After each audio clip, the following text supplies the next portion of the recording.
Can your child really wear a face mask all day long in school? Is it even possible? I'm Dr. Darria. Many of you know I'm an emergency room doctor on the front lines treating COVID, and I'm also a mom. My kids are 3 and 6. So this was a question that mattered a lot to me, and I wanted to get some information on it because while there are still many questions about if and when our children will be able to go back to school in person, I think it's fair to say that there will be at some point that they will be going back, and we will want them to be accustomed to wearing masks. But we don't want their teachers to have to be teaching them how, because then they'll be distracted by the masks and be exposing themselves and others. So it's important that they learn how to use this skill to wear masks now.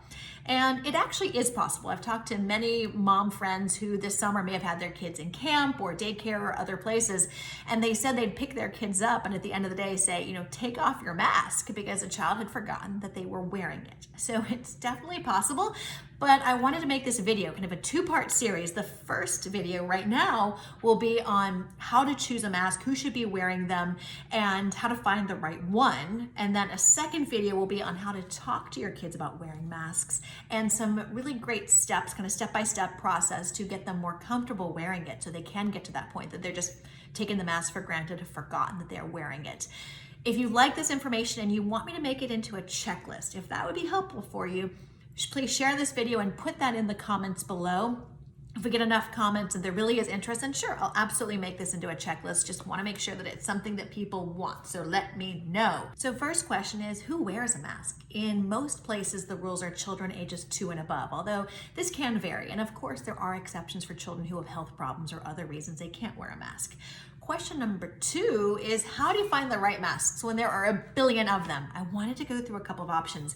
And what I want you to do after you watch this today is to go buy a couple of different options for your child so you can start trying them on and see what works. So here we go. So what are the different kinds of masks that exist? So the first is cloth.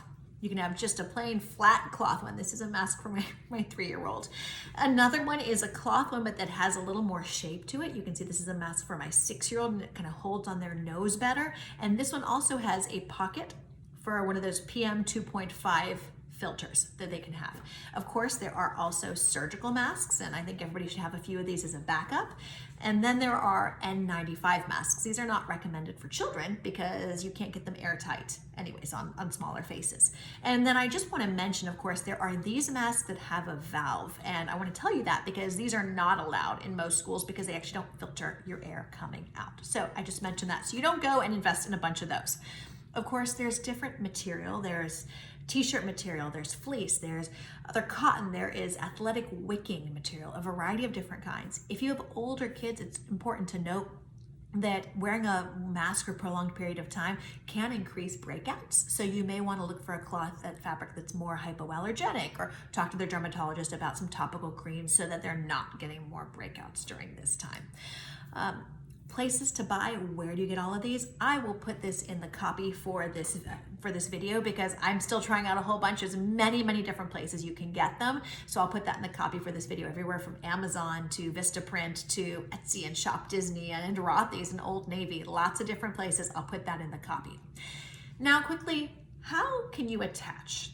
You want to make sure that it's attached in a way that's comfortable, but also firm, fit enough that it creates a little bit of a seal. So these have behind the ear. This one allows to tighten it or loosen it behind the ear. That's one option.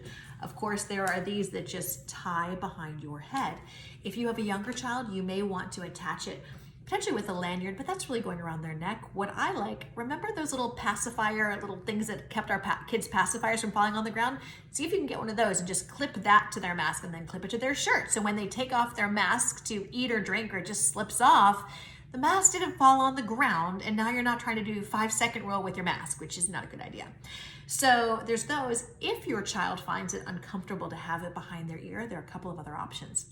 You can buy headbands that have little buttons, and the girls can just attach their masks to the headbands. If a child wears glasses, they can have glasses with buttons as well to attach the mask to the glasses. Or if you don't have either of those as options, you can buy what's called a face mask extender or an ear saver. Just search for those terms on Amazon or Etsy, different places, and they just kind of attach to the loops and then attach behind their head. Two important things to note. Also, you want to make sure you're purchasing a way for your child to store it.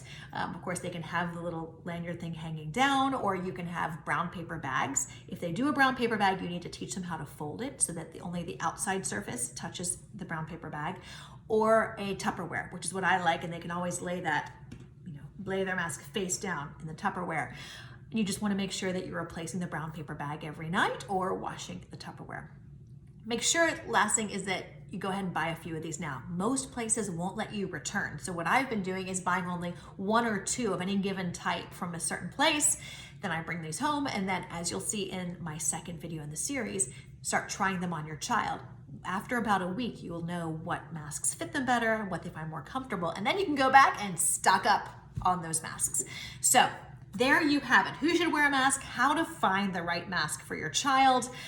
I hope that's helpful. Please put any questions you have in the comment section. And again, if you want me to make this into a checklist or a guide, if we get enough comments, if there really is enough interest, I'll absolutely create that.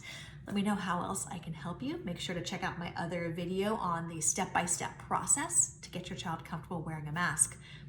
I'm Dr. Darria. Stay well, and I'll talk to you soon.